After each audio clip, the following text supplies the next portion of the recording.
हाँ, देखिए, माँ सरस्वती के पावन चरणों में महेंद्र सिंह का सादर नमन स्वीकार हो। आज कक्षा 12 का त्रिविमीय ज्यामिति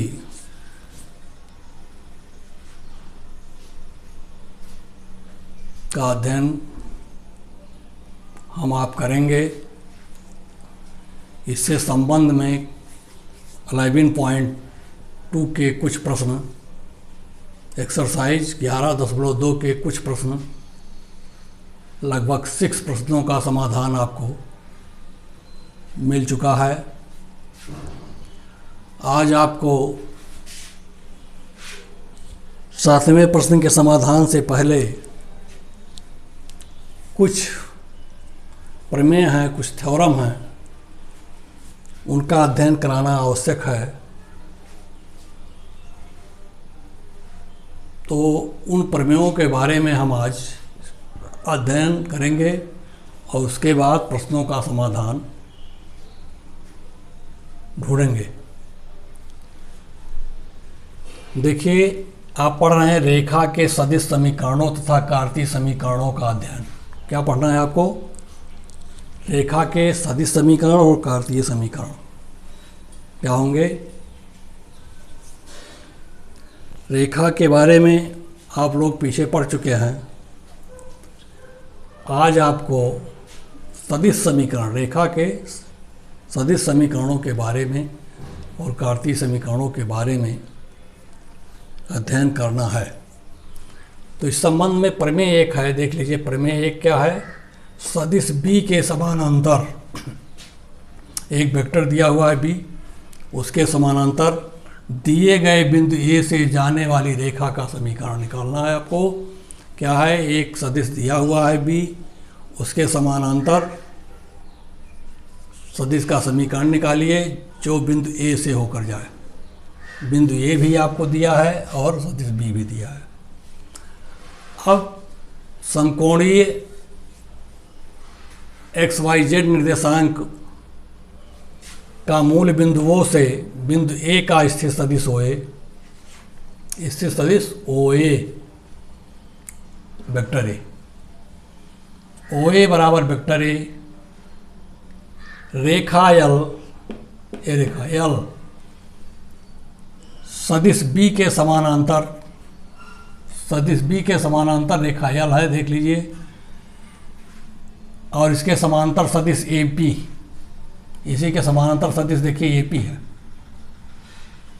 जो ये L रेखा गुजर रही है उसी पर है। ये बराबर होगा लैम्डा B, सदिश के समानांतर है, अतः B का कोई अदिश गुणांक आप ले सकते हैं। तो B का अदिश गुणांक आपने लैम्डा लिया है, तब AP vector AP lambda B हो गया। रेखा पर कोई बिंदु P है जिसके निर्देशांक देखिए, P के निर्देशांक दिए हुए हैं XYZ, ये इसके निर्देशांक है। इस P की स्थित सदिश OP, vector OP equal to vector R है, देख लीजिए। Vector OP equal to vector R। तो स्थिर सदिश सबके आपको पता हो गया है, इसमें लिख दिया गया है। A की स्थिर सदिश वेक्टर A और P की स्थिर सदिश R। इस तरीके से सबकी स्थिर सदिश आपको मालूम है। अब देखिए, यहाँ एक त्रिभुज बन रहा है OAP, ध्यान दीजिए। जहाँ एक तीर जा रही है OA की तरफ, फिर A से एक तीर जा रही है P की तरफ जा रही है, तो OAP देखिए रनिंग तीर है। रनिंग तीर आपस में मूल बिंदु से जुड़ जाएगी, अर्थात O से P तक जुड़ेगी, O से P की दिशा में, अर्थात OA plus AP equal to होगा R। सदिश योग से, सदिश योग से क्या होगा? त्रिभुज के सदिश योग से देख लीजिए, vector OP equal to vector OA plus vector AP, तब हो जाएगा vector R equal to vector A plus lambda B। ये आपका सदिश समीकरण हो गया। अब देखिए, इस सदिश समीकरण से को कार्तीय रूप में आपको ज्ञात करना है, बदलना है। सदिश समीकरण से कार्तीय रूप कैसे निकलेगा, यानी vector R equal to vector A plus lambda vector B से कार्तीय रूप ज्ञात करना। अब मान लीजिए vector R equal to x i cap plus y j cap plus z k cap है, क्योंकि एक्स वाई जेड पी के निर्देशांक हैं। तब जहाँ आई जे के इकाई सदिश हैं क्रमशः एक्स वाई और जेड अक्ष के सापेक्ष, इकाई सदिश से निर्देशांकों का योग कर दिया, ये सदिश मिल गया पूरा आपका वेक्टर आर। ऐसे vector A X one I cap plus Y one J cap plus Z one के कैप हैं, और vector B A I cap plus B J cap plus सी के कैप हैं, जहाँ ए बी सी क्या है, दिक् कोसाइन है। यही दिक् कोसाइन ही इसके समानांतर होने का दिशा को निर्धारित करेगा। इसी में लैम्ब्डा से गुणा करने पर यह समानांतर वेक्टर को दर्शित करेगा। तो दिया हुआ है ए बी सी दिक् कोसाइन, अर्थात इसको एल एम एन भी आपको कहीं ना कहीं दिखाया गया होगा, एल एम एन भी दिक् कोसाइन होते हैं। तो दोनों समझे, भ्रम में ना रहिए, दोनों ही वही चीज़ है। ए बी सी कहीं दिक् कर्पात में दिखाई जाते हैं, पीछे दिखाया गया था, यहाँ दिक् कोसाइन है। सदिश समीकरण x i cap y j cap plus z k cap equal to vector a का मान रख दीजिए x i cap x one I cap plus Y one J cap plus Z one के cap plus lambda a I cap plus B J cap plus सी के cap. अब इधर देखिए आई common ले लीजिए तो एक्स वन और यहाँ लैम्ब्डा ए, तो lambda a plus x one I cap plus lambda b plus Y one J cap plus lambda c plus Z one के कैप।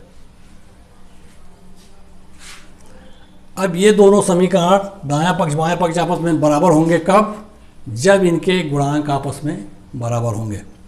गुणांकों की तुलना कर दीजिए, एक तरफ आई का गुणांक है एक्स लिख लीजिए, दूसरे तरफ आई का गुणांक है x one plus lambda a, तो एक्स बराबर एक्स वन प्लस लैम्ब्डा ए। इसी प्रकार इधर वाई है तो वाई बराबर हो जाएगा y one plus lambda b. इसी प्रकार z बराबर हो जाएगा z one plus lambda c. अब इन समीकरणों से लैम्ब्डा का मान निकाला जाए तो लैम्ब्डा बराबर होगा, तब lambda equal to x minus x one upon a equal to y minus y one बटे b equal to z one minus z one upon c. ये रेखा का कार्तीय समीकरण है। देख लीजिए लैम्ब्डा समान होगा सबके लिए, ये तो निश्चित है। तो लैम्ब्डा का मान एक्स माइनस एक्स वन बटे यहाँ से निकलेगा, दूसरे से वाई माइनस वाई वन बटे बी निकलेगा, तीसरे से जेड माइनस जेड वन बटे सी निकलेगा, जो आपस में समान होगा। ये है इसका कार्तीय रूप है, कार्तीय समीकरण है। तो प्रमेय एक आप समझ गए हैं, प्रमेय एक आपको आ गया।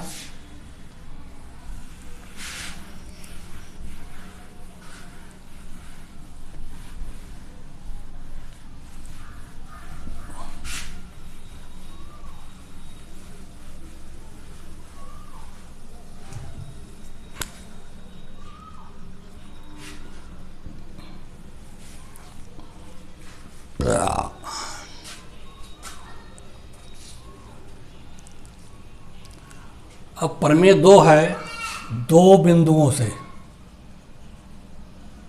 प्रमेय दो क्या है, दो बिंदुओं से जाने वाले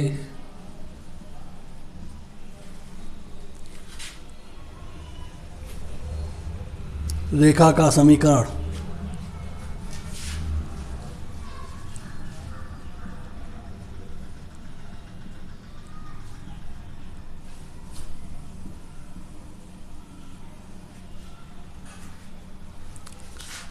समकोणिक निर्देशांक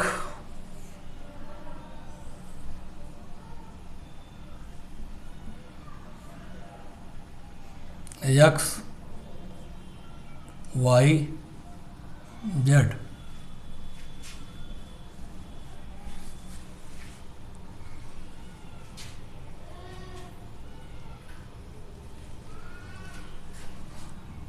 देखिए एक बिंदु ए, दूसरा बिंदु बी,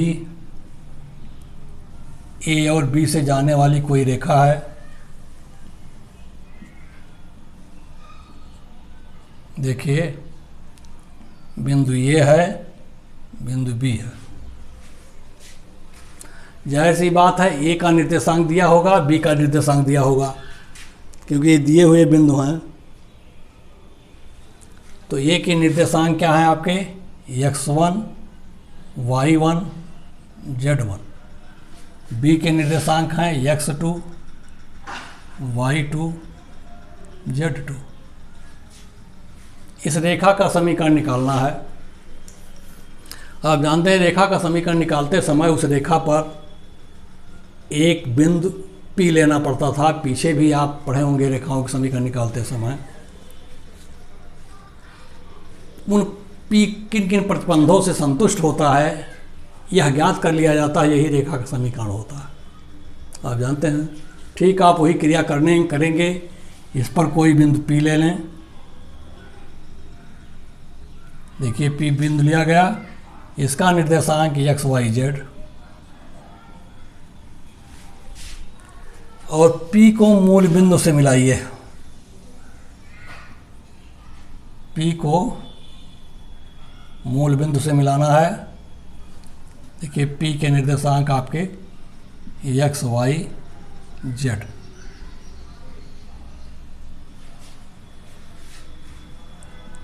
इसकी स्थित सदिश मान लीजिए R है।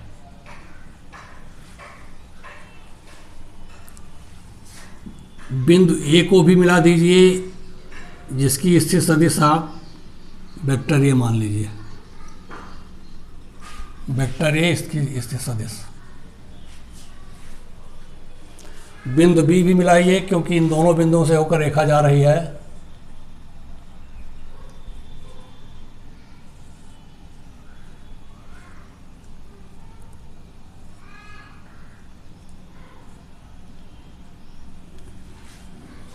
देख लीजिए बिंदु B मिलाया गया, A मिलाया गया, P मिलाया गया।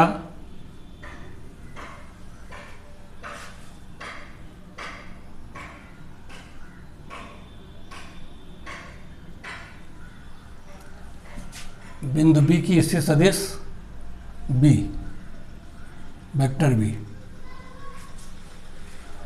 देखिए मूल बिंदु से सभी स्थित सदिश को दर्शाया गया है।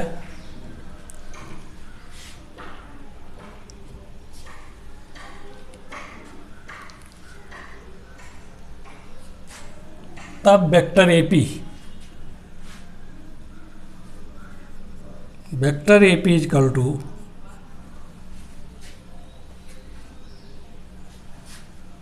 मूल बिंदु वो है OP माइनस OA,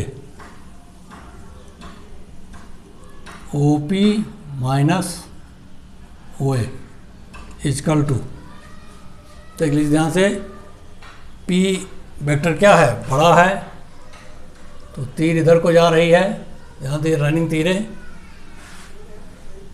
OP बड़ा है तो OP minus OA equal to AP। क्या हो गया आपका, R minus vector A।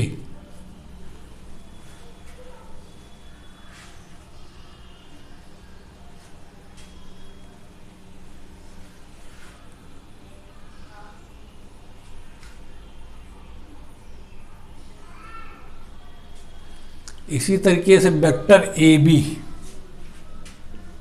B निकाल दीजिए। इससे सदिश दिए हुए हैं OB minus OA equal to OB minus OA, OB का मान vector B minus vector A। अब AP और AB संरेख सदिश हैं। क्या हैं, AP AB सदैव संरेख सदिश हैं। अर्थात A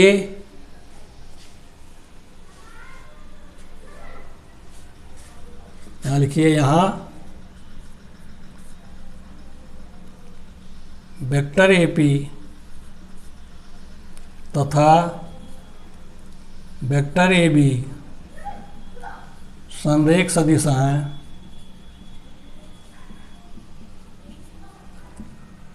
अतः समानांतर है, अतः समानांतर सदिश है।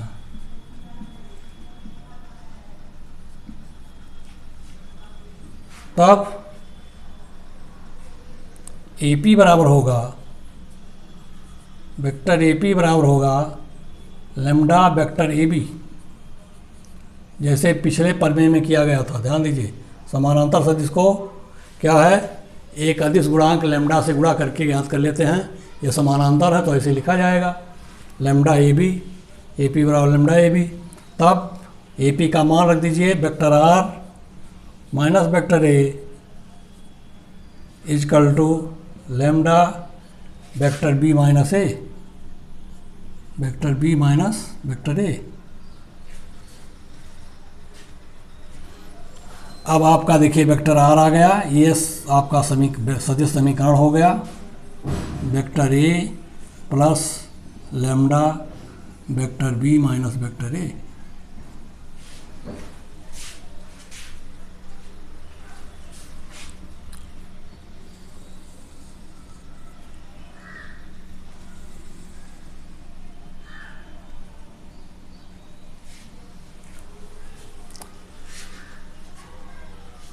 अब कार्तीय रूप देख लीजिए, क्या है इसका, vector R equal to vector A plus lambda vector B minus A का कार्तीय रूप।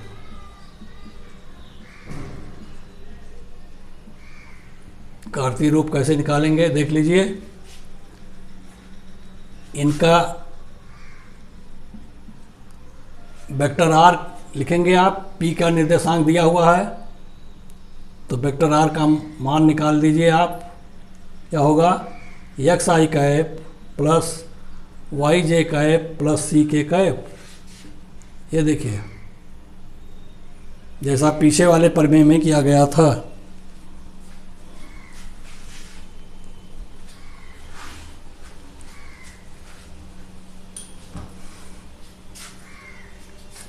Vector A equal to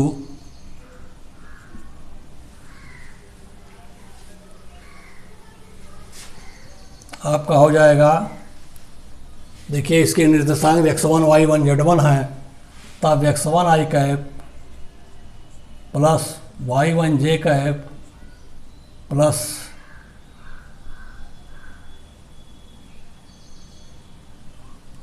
z1 c cap z1 k cap. Vector A मालूम हो गया, वेक्टर R मालूम है आपको, x1 i cap plus y1 j cap plus z1 k cap. एक ये हो गया x1 i cap y1 j cap z1 k cap. अब देखिए वेक्टर B इजकल टू, इसको मान लेंगे आप किसके साथ, सदिश दिक कोसाइन के साथ, दिक cosine a I cap plus B J cap plus सी के कैप, जहाँ ए बी सी दिक कोसाइन है, जहाँ ए बी सी दिक कोसाइन है। देख लीजिए ठीक पीछे पिछला प्रमेय जैसे सिद्ध किए हैं वैसे निकालना है, कोई दिक्कत नहीं है। आर का मान आर के जगह पर रखेंगे तब आएगा x i cap plus y j cap plus z k cap equal to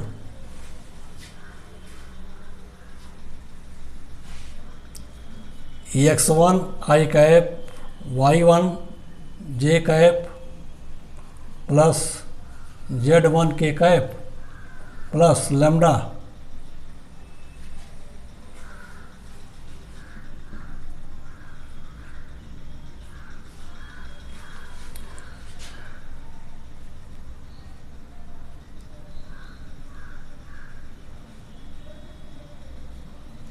lambda vector B minus A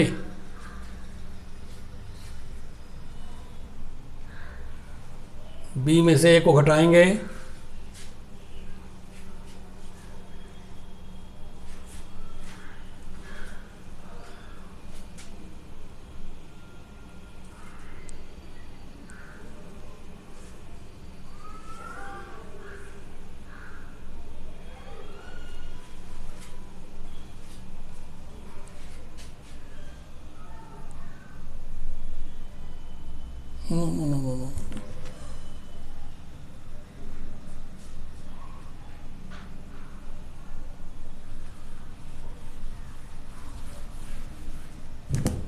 ध्यान दीजिए बी का सदिश दिया हुआ है आपको, इसके निर्देशांक दिए हुए हैं x2, लिखिए x2 i कैप, सॉरी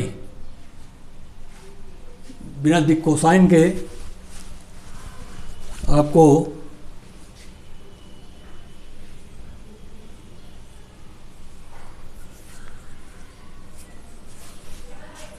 इसमें दिक कोसाइन स्वतः निकलेगा। ध्यान दीजिए x2 i cap y2 j cap plus z2 k cap, निर्देशांक इसका दिया हुआ है इसलिए सदिश ऐसे लिखा जाएगा। ध्यान रखिए पीछे थोड़ा सा गड़बड़ था, उसको सुधार किया जाए।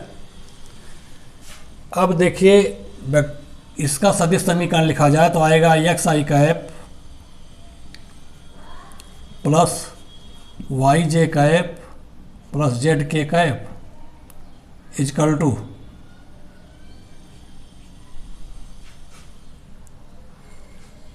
ए का मान रख दीजिए x i cap x1 i cap x1 i cap plus x y2 यानी y1 j cap plus z1 k cap plus lambda जगह कम पड़ रहा है, देख लीजिए यहाँ से लिखिए, आ जाएगा आपका x1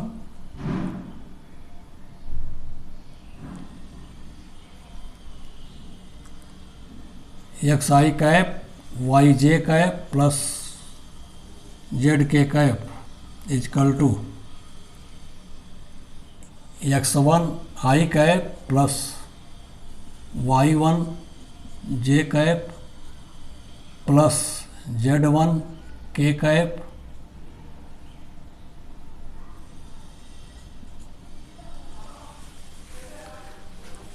प्लस लिखिए लैम्डा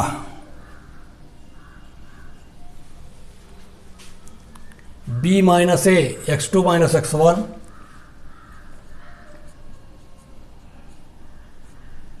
आई cap plus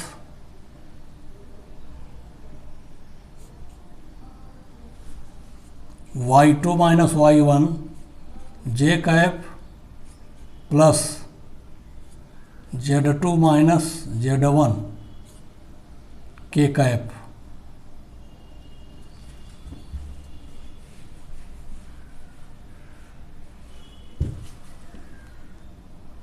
plus y2 minus y1 j cap plus z2 minus z1 k cap, कोष्ठ बंद।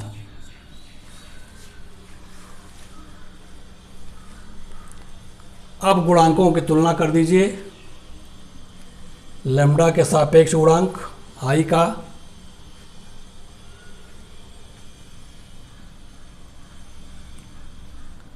आ गया x1 plus lambda x2 minus x1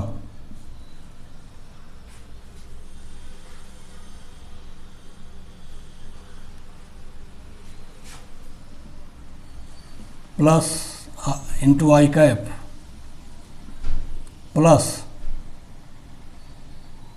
y1 plus y2 minus lambda y2 minus y1 j cap plus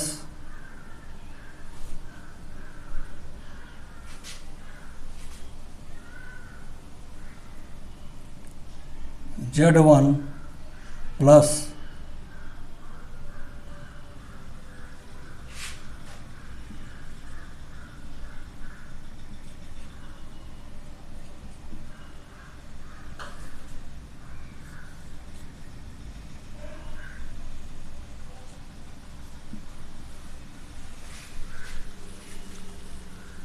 i cap j cap k cap में आ जाइए।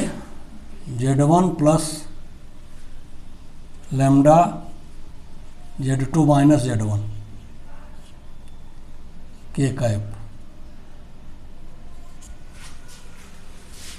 ये आपका गुणांक हो गया।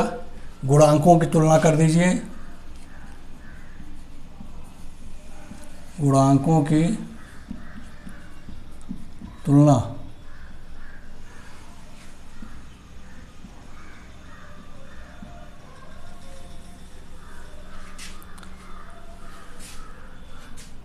क्योंकि समीकरण बराबर है इसलिए गुणांक आपस में बराबर होंगे। तब आ गया आपका x बराबर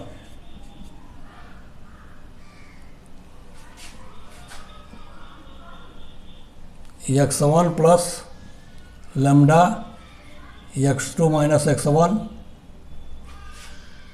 और y बराबर y1 plus lambda y2 minus y1 और z बराबर z equal to Z1 plus lambda Z2 minus Z1। तब लैम्डा का मान निकाल लीजिए। लैम्डा का मान निकालेंगे तो आएगा x माइनस x1 अपान x2 माइनस x1। ये देखिए बराबर y माइनस y1 बटे y2 minus y1 equal to z minus z1 upon Z2 minus Z1। ये आ गया लैम्डा का मान। लैम्डा का मान समान है सब में, देख लीजिए पिछले समीकरण भी ऐसे ही था। अब यहाँ ये आ गया आपका कार्तीय रूप।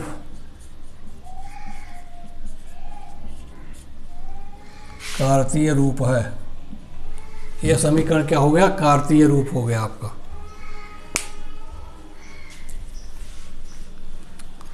अब आप देखें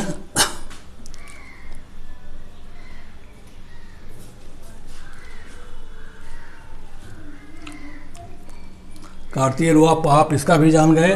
दो बिंदुओं से जाने वाले रेखा का समीकरण vector r vector A plus lambda vector b minus a, ये बराबर होगा। ये प्रमेय 2 था।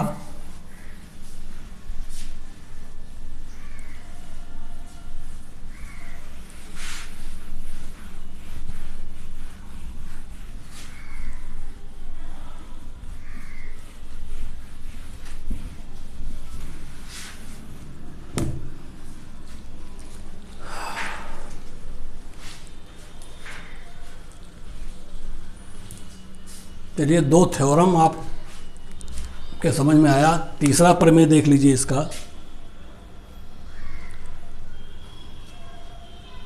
दो रेखाओं के मध्य कोण, यह है प्रमेय 3। क्या दिया है? दो रेखाओं के मध्य कोण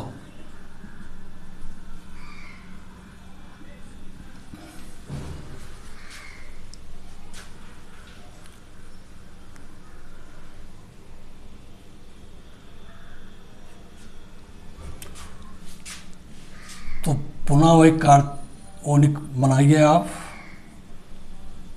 त्रिविमीय ज्यामिति।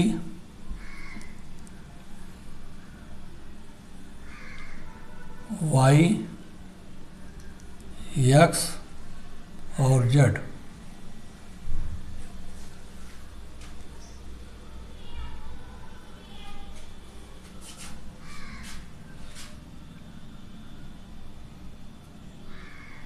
देखिए दो रेखाएं, एक L1 और एक L2।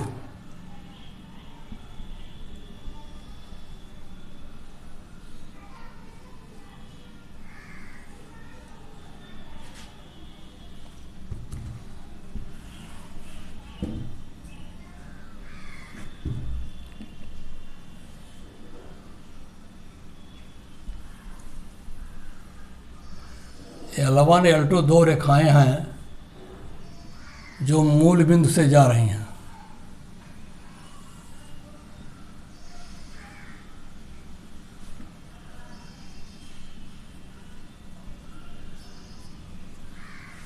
यह कोण थीटा है। ये रेखा L1 L2 है।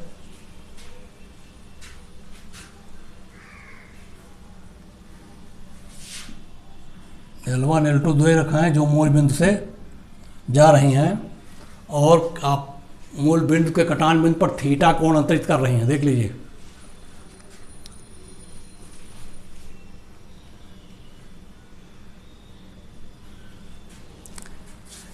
L1 के दिक् अनुपात, L1 का दिक् अनुपात मान लीजिए, इसका दिक् अनुपात मान लीजिए,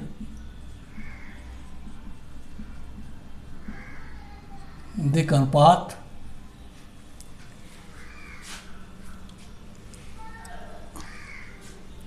A1 B1 C1, दिक् अनुपात A1 B1 C1। और L2 का दिक् अनुपात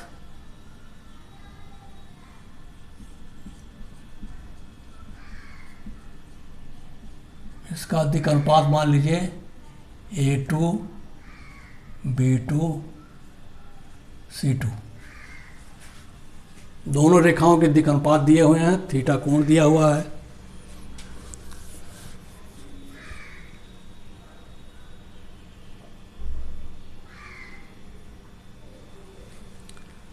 अब यह कोण मान लीजिए न्यून कोण थीटा है। कैसा है? न्यून कोण। तब cos theta, cos of theta बराबर होगा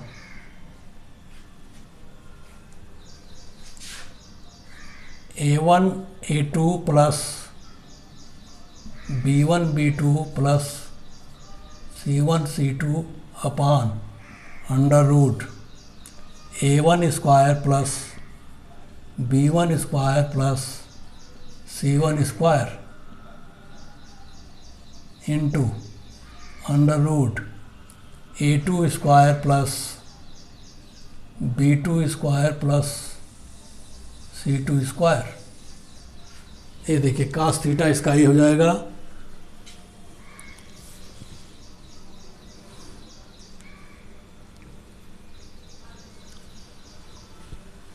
यहाँ से देखिए थीटा आप यहाँ से निकाल सकते हैं। कास ऑफ थीटा मालूम हो गया है आपको। साइन थीटा के रूप में अगर लिखते हैं आप, तब अतः यहाँ लिख लो कास थीटा मालूम हो गया, अतः sine theta equal to under root 1 minus cos square theta. देख लीजिए,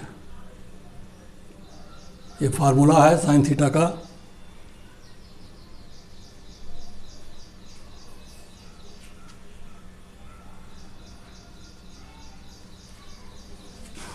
तब इसका मान आ जाएगा under root 1 minus A1 A2 plus B1 B2 plus C1 C2 का होल स्क्वायर अपान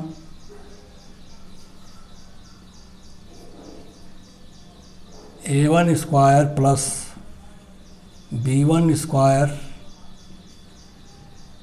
plus C1 square into A2 square plus B2 square plus C2 square. इस रूप में लिखा जाएगा। अब एक एलसीएम इसका समान कर दो, तब ये आ जाएगा आपका under root a1 square plus b1 square plus c1 square into a2 square plus b2 square plus c2 square minus a1 a2 plus b1 b2 plus c1 c2 का होल स्क्वायर बटे,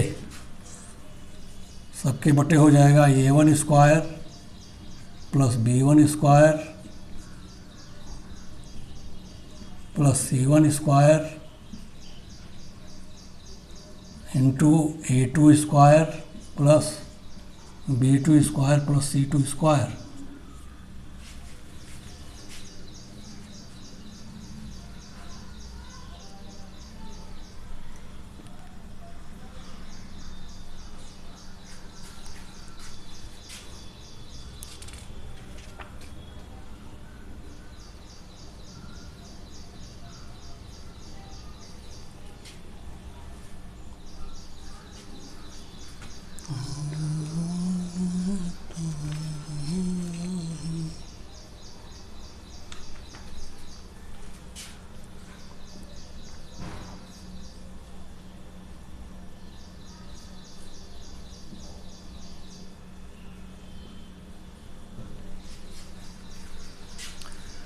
तो ये देखिए अंडर रूट भी नीचे वाली राशि रहेगी क्योंकि अंडर रूट में है।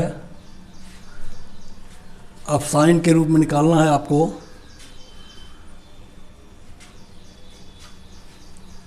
तो इसका हल आ जाएगा आपका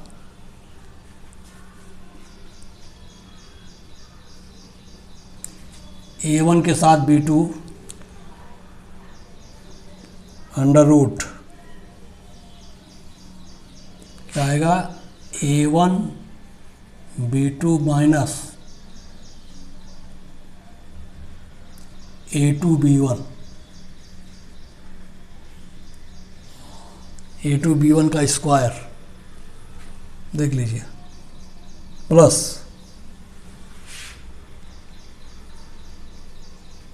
b1 c b2 c1 यानी b1 c2 b1 c2 minus c1 b2 का whole square plus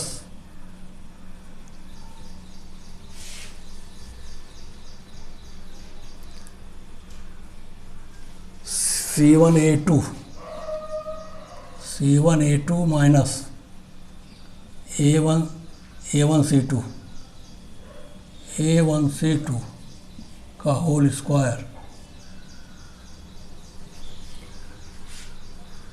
upon under root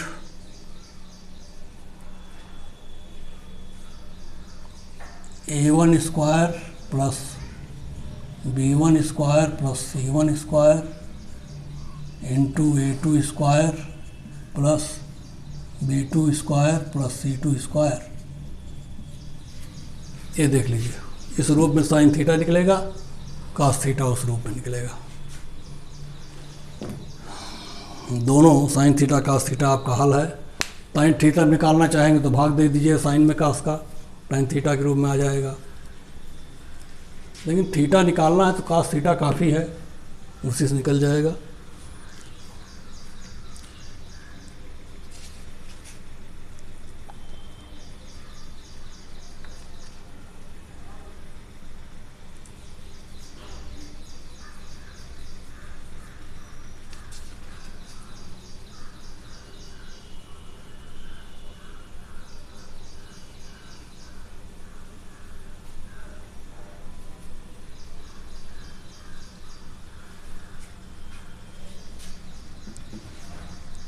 तो दो रेखाओं के बीच का कोण आपको हो गया